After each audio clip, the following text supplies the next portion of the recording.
Bonjour à tous pour cette troisième session de formation en ligne qui parlera aujourd'hui de la classification TNM. Je suis Linda Thibault et je suis accompagnée d'Aldo Trubia qui m'aidera pour répondre aux questions et d'Annelise Goossens et de Bart. Donc n'oubliez pas de mettre votre nom, plus de nom de votre hôpital pour tous les participants via le chat. Les micros ne sont pas activés et ne doivent pas l'être. Si besoin, on les activera nous-mêmes. Donc ici, on ne va pas résoudre les problèmes techniques pendant la session et il ne faut pas les mentionner dans le chat. Si besoin, essayez de vous déconnecter et de vous reconnecter pour rétablir la connexion. Juste après la présentation, vous pourrez poser vos questions via le chat, mais attention, les questions doivent être vraiment liées au sujet. On a fait une sélection des questions qu'on a reçues par mail et on les a incorporées dans la session d'aujourd'hui. Pour les autres questions, on vous répondra personnellement, donc via mail. On vous invite aussi de réenvoyer vos questions posées dans le Messenger qui n'auront pas pu être répondues aujourd'hui, par mail à votre personne de contact. Après la session, on vous enverra le lien vers les vidéos et un questionnaire par mail. Pendant la session, il y aura des slides interactifs avec des questions où on vous demandera de répondre via le chat.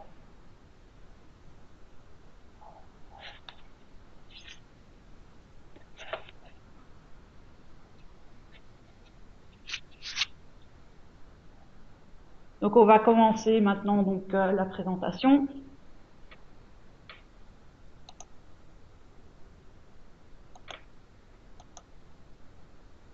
Donc on va d'abord faire quelques rappels de la formation de base. Ensuite, on va voir le cas particulier du TNM de la prostate et quelques cas pratiques qui expliqueront des principes d'enregistrement. Donc on commence par les rappels de la formation de base. Donc d'abord quelques définitions. Donc le CTNM, c'est le TNM clinique qu'on calcule au moment du diagnostic et qui est calculé sur base de différents examens. Ça peut être des examens cliniques, techniques ou microscopiques. C'est le cas par exemple de la prostate. Et le but du CTNM, c'est de sélectionner le premier traitement. Donc par exemple, si vous avez une tumeur de stade avancé, ça se peut qu'elle demande plus de traitements comme des traitements néoadjuvants. Par contre, si la tumeur est de stade limité, on ne peut faire qu'un traitement chirurgical pour la soigner. Le PTNM, aussi appelé PTNM pathologique, lui est calculé après la résection, donc en général un petit peu après la date d'incidence, et donc peu après la période de diagnostic. Le but du PTNM est de déterminer le pronostic et le traitement adjuvant. Les classifications TNM clinique et pathologique sont des variables qui sont obligatoirement à compléter pour l'enregistrement du cancer, mais dans quelques rares cas, ça peut arriver qu'il n'y a pas de TNM. Alors le second point, c'est que dans la plupart des organes, le CTNM et le PTNM ont des catégories semblables. Mais ça se peut, comme ici on le voit dans ce slide, donc pour le cas du sein, on peut voir que les catégories CN sont différentes des catégories PN. Donc il faut toujours être vigilant. Donc c'est ce qu'on dit ici, que parfois les catégories et les définitions du TNM clinique sont différentes de celles du TNM pathologique. Et donc c'est vraiment important de comprendre que le TNM est quelque chose de très complexe et donc ne pas faire des copier-coller entre le CTNM et le PTNM. Alors maintenant, on va préciser le rôle du data manager et du médecin. Donc le médecin, lui, a des connaissances médicales, donc sur anatomie, l'histologie, et est responsable de l'établissement de la classification TNM. Par contre, le data manager, lui, aura les connaissances des principes et des techniques d'enregistrement que le médecin ne connaît pas forcément. Et le data manager, va apprendre ces connaissances en suivant une formation obligatoire au registre du cancer. Donc ensemble, les médecins et les data managers doivent vraiment collaborer entre eux pour assurer un enregistrement de haute qualité de la classification TNM.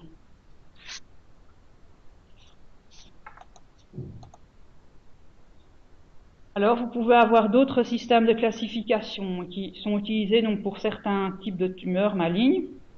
On recommande aussi fortement de les remplir lors de l'enregistrement du cancer. Alors ici à gauche, donc vous avez les autres classifications que vous trouverez dans le formulaire d'enregistrement du cancer. Certaines peuvent être converties en TNM, et donc on a vraiment une préférence donc pour le TNM. C'est le cas donc, notamment donc, du FIGO et du Breslow. Et une petite note pour l'Anarbor, c'est que maintenant il se fait remplacer par le Lugano. Si vous voulez plus d'infos, il y en a dans le livre TNM 8.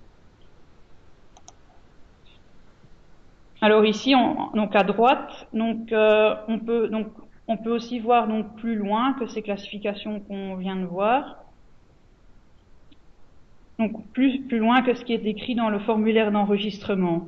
Donc ici, vous avez des recommandations avec une vue vers le futur. Donc cette liste n'est pas complète, c'est seulement des exemples pour l'hémato. Donc c'est pas obligatoire de les enregistrer, c'est juste une recommandation.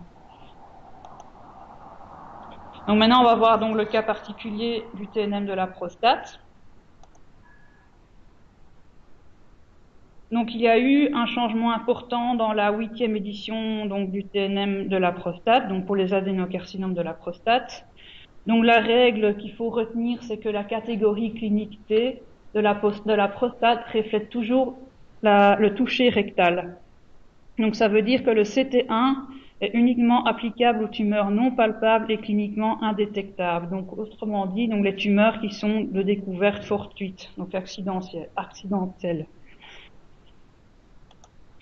Donc ici vous avez donc les classifications donc CT1. Donc ce sont des tumeurs qui sont non palpables. Donc vous avez les catégories CT1A, CT1B si on fait une TURP, et si on fait une ponction, vous avez le CT1C. Dès que la tumeur est palpable, vous avez au moins une catégorie CT2. Donc ça peut être CT2, CT3, CT4. Et attention, pour les tumeurs non palpables, il ne faut pas donc tenir compte des résultats de l'imagerie. Alors on va revoir tout cela parce que c'est assez complexe, donc grâce à une illustration, donc un cas pratique. Donc dans les protocoles ANAPAD, vous pouvez trouver des PT1C ou des PT1B. Et les examens montrent une prostate normale, donc une tumeur non palpable. Donc il faut vraiment faire attention parce que le PT1 n'existe pas pour les tumeurs de la prostate. Ici, c'est un exemple que l'examen microscopique ne mène pas toujours à une catégorie PT. Pour la prostate, le résultat de l'examen microscopique détermine ici une catégorie CT, donc surtout pas un PT. Donc ici, il faut faire attention de ne pas tomber dans le piège. Maintenant, on va donc voir quelques principes d'enregistrement illustrés par des cas pratiques.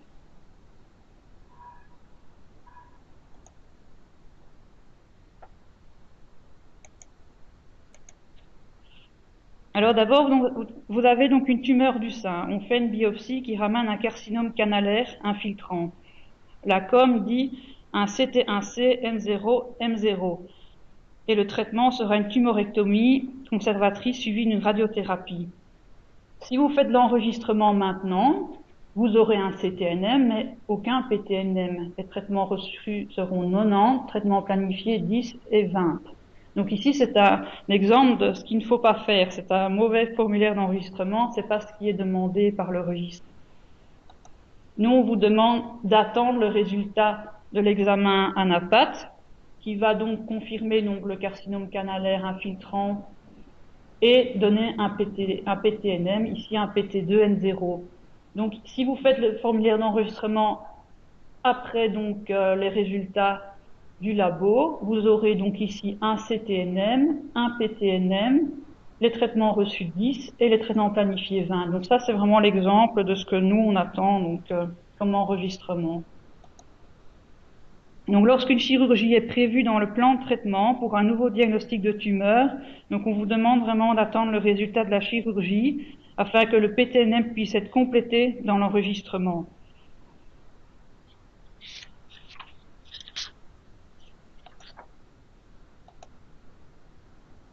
Alors maintenant, on va voir le cas donc où il y aurait un transfert donc de ce patient donc pour sa chirurgie. Donc, ce qu'on vous demande de faire dans ce cas-là, donc la chirurgie donc se fait dans un autre hôpital. Donc vous n'aurez que le CTNM, vous n'aurez pas de PTNM parce que bon, il ne sera pas connu.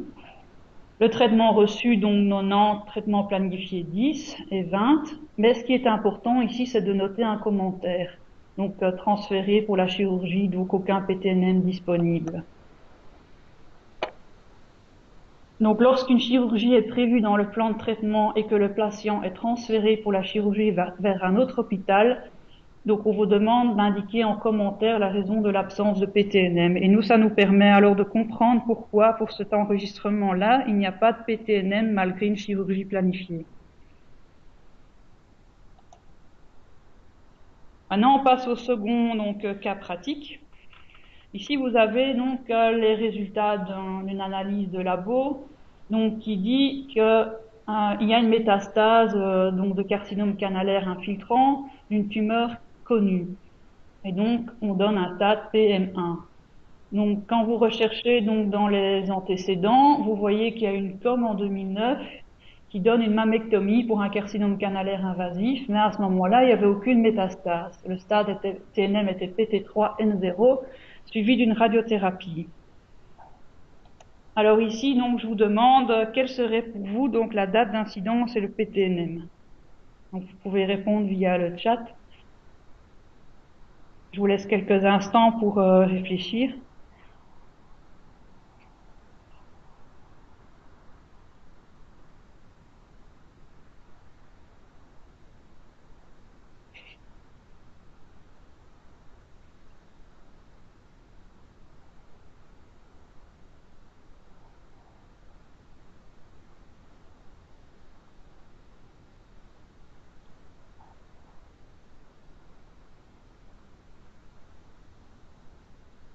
Voilà, donc on va voir les explications et la réponse. Donc en fait, c'était la réponse B, donc comme presque tout le monde a répondu. Donc on va voir ça ensemble. Donc en fait, ce qui est important, c'est de comprendre que ce stade PM1, donc de la progression, donc en 2018, ne peut pas être utilisé pour le PTNM, parce qu'en fait, on est beaucoup plus loin que la période initiale du diagnostic primaire. Il y a 9 ans entre les deux. Donc le formulaire d'enregistrement correct serait donc de mettre comme date d'incidence 2009, d'utiliser le PTNM de 2009, donc PT3N0, et à ce moment-là, il n'y avait pas de métastase, et de coder donc les traitements reçus donc à cette époque-là. Donc tant la classification clinique, donc le CTNM que le PTNM, sont établis durant la période initiale du diagnostic primaire de la tumeur et pas après, pas au moment de la récidive ou de la progression. Donc maintenant, on passe au troisième cas clinique, le cas pratique. Donc, vous avez d'abord donc une imagerie, une biopsie d'une tumeur du sein qui ramène un carcinome canalaire in situ de stade CTIS N0 M0. Donc, le patient va subir une tumorectomie. Ensuite, au moment de la tumorectomie, on retrouve donc ce carcinome canalaire in situ, mais avec un petit foyer d'invasif. Et là, le stade TNM devient PT1-MI, donc pour le micro-invasif. Alors, pour vous, quelle serait l'histologie, le comportement, CTNM, PTNM?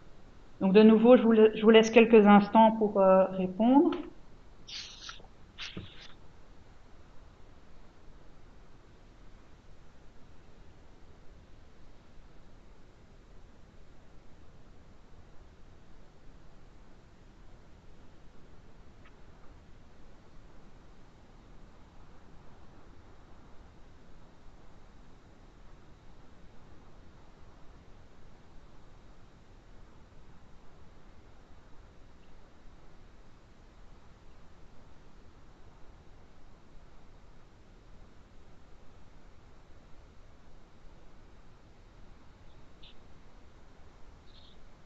Voilà, donc En fait, c'est la réponse C, donc on va voir maintenant ensemble pourquoi.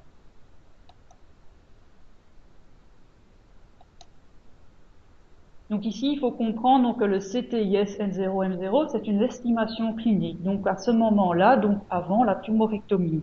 Donc c'est quelque chose de correct, on le garde. Donc le formulaire d'enregistrement correct serait donc de dire que la tumeur est invasive, ce qui a été confirmé donc au moment de la tumorectomie.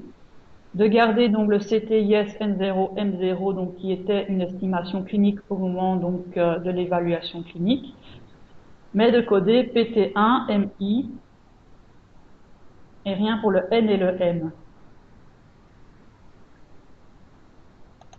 Donc la classification du TNM clinique est une estimation et la classification du TNM pathologique doit être compatible avec le comportement de la tumeur. Donc ça c'est important et c'est pour ça donc on doit bien faire attention donc que le comportement soit bien compatible avec le PTNM. Et donc ça veut aussi dire que vous pouvez donc avoir un CTIS avec un PT invasif, donc c'est pas incompatible.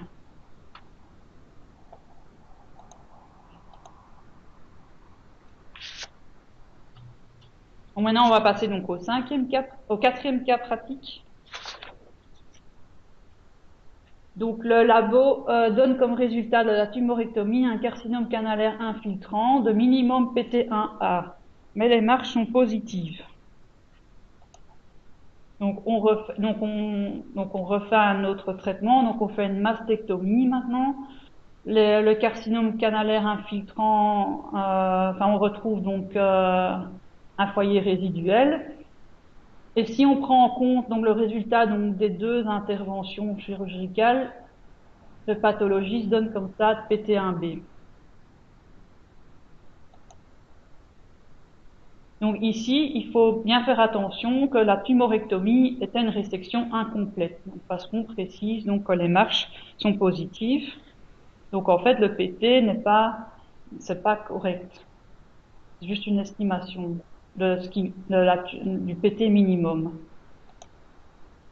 Donc le formulaire d'enregistrement correct donc serait d'enregistrer donc une tumeur donc invasive avec un PT1B, parce que donc le PT1B reprend donc les résultats donc des deux chirurgies. Donc la classification TNM prend en compte les différents examens et interventions. La classification du TNM pathologique peut être le résultat de plusieurs interventions chirurgicales.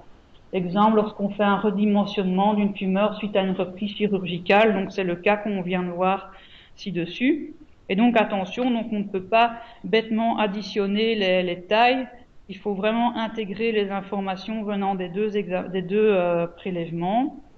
Alors un autre exemple serait une résection dans un premier temps de la tumeur et ensuite un peu après on fait la résection des ganglions dans un second temps.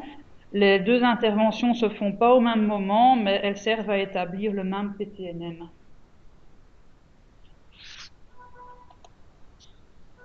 Donc on passe au cinquième cas clinique. Donc vous avez donc une tumeur du sein CT1N0M0. La biopsie ramène un carcinome canalaire infiltrant et la com dit de faire une tumorectomie. Lors de la tumorectomie, donc le rapport du labo dit aucun résidu de la tumeur invasive, uniquement du carcinome canalaire in situ.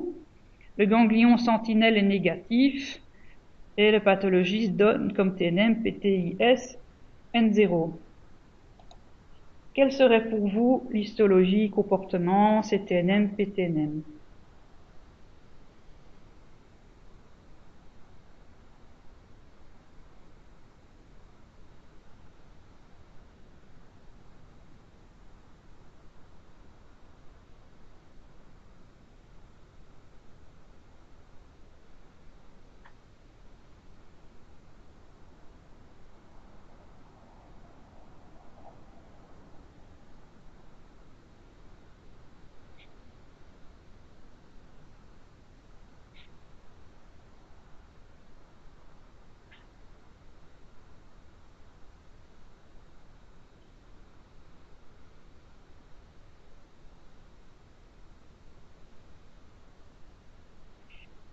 Donc en fait, la réponse correcte est la réponse A. Donc on va voir ensemble pourquoi. Donc ici, en fait, vous avez donc au moment donc de la biopsie, on a donc une tumeur invasive.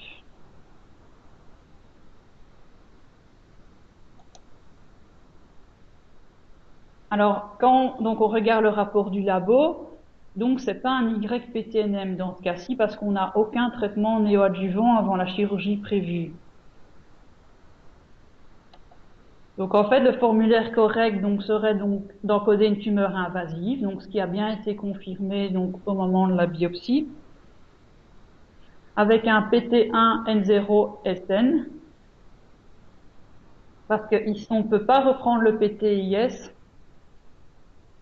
parce qu'il ne tient pas compte qu'au moment de la biopsie, on a enlevé donc toute la tumeur invasive. Alors vous pouvez mettre comme commentaire que la composante invasive a été complètement enlevée à la biopsie.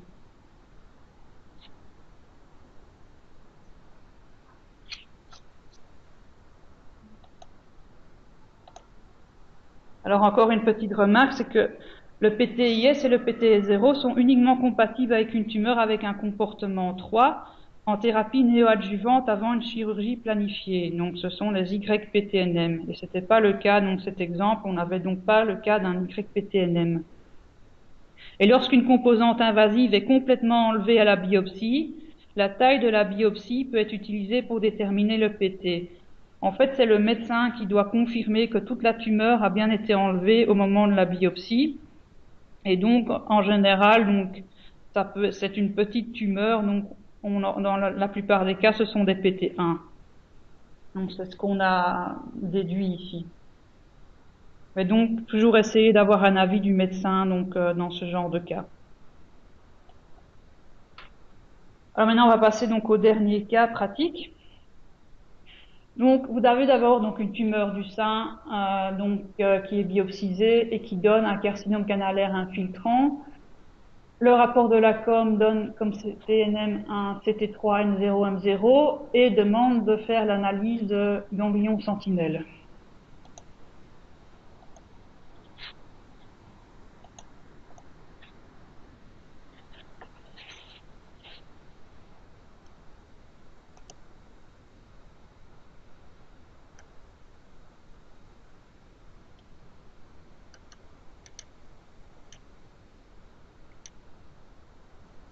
Voilà. Et donc, l'analyse de ganglion sentinelle, donc, du labo, donc, revient positif, et donc, le labo donne un stade PN1SN. Ensuite, la com dit de faire une chimiothérapie néoadjuvante suivie d'une mammectomie avec évidement axillaire. Et le résultat de la mammectomie donne aucun résidu donc de tumeur invasive. On ne retrouve plus qu'une tumeur in situ. Et le TNM est YPTIS N0. Alors, quels seraient les CTNM et les PTNM? Donc, je vous laisse quelques instants.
Donc, en fait, c'est la réponse B. Donc, on va voir ensemble les explications.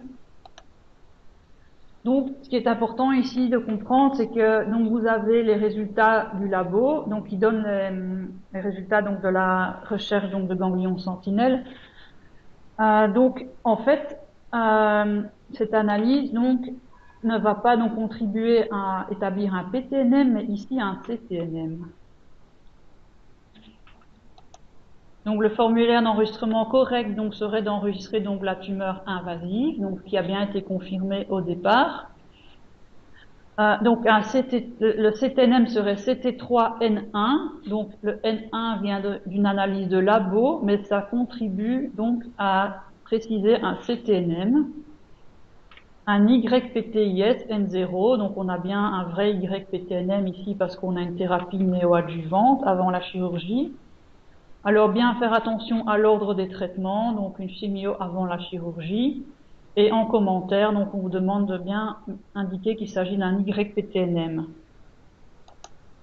Alors le résultat de la procédure du ganglion sentinelle avant le traitement néoadjuvant fait partie de la mise au point du diagnostic et donc également de la classification TNM clinique.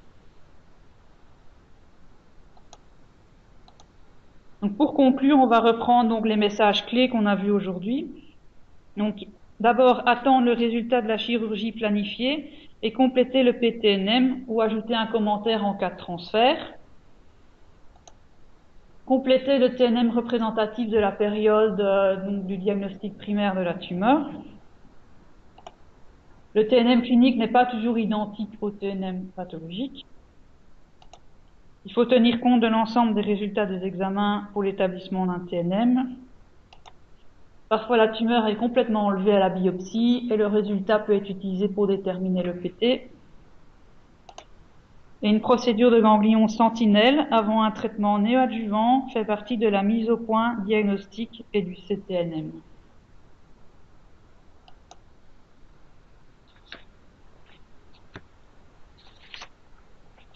Donc voilà.